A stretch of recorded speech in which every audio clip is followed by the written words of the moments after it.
do you have a preference as far as like demonstrating take rate and, at what stage you like to see that, a B2B marketplace can demonstrate that?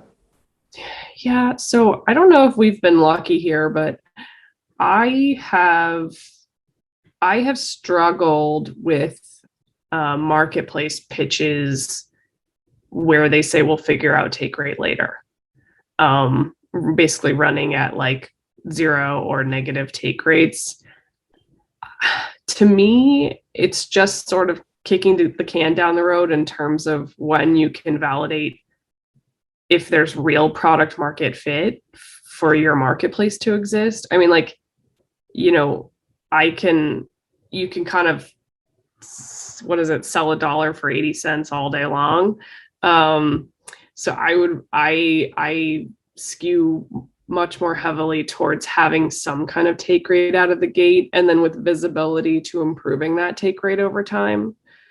The marketplaces that we've invested in to date are all they've all started even at the seed stage with a relevant take rate. Now, like I think you're going to see this a lot is like take rate's not going to be the only sort of revenue stream for these businesses. And I think over time, particularly in some of these materials based marketplaces where you might even have like commodity risk, like in the example with Reibus, you want to diversify your revenue streams. Take rates are great. They're really unpredictable. So as you get further down the road, investors have a hard time forecasting your business because you start every day at zero. So if you do add other revenue lines, if you do add things like so at Reibus, we have a financing offering now.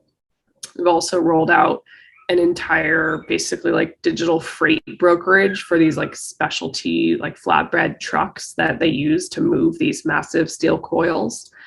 So these are all new kind of ancillary revenue streams that have much more predictability behind them.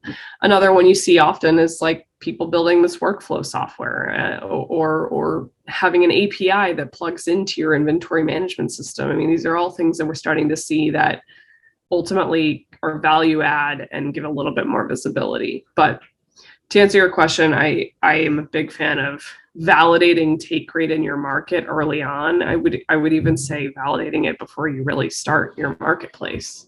Yeah, it comes up all the time in B2B marketplaces specifically. So I definitely wanted to kind of ask and get your take on that.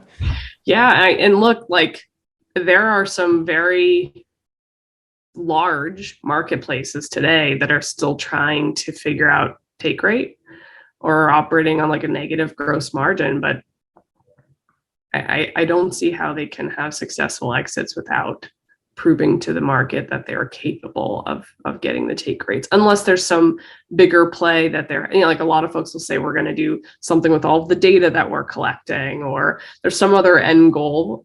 So there's totally kind of edge cases for this stuff. But I think on the whole, product market fit to me includes take rate validation.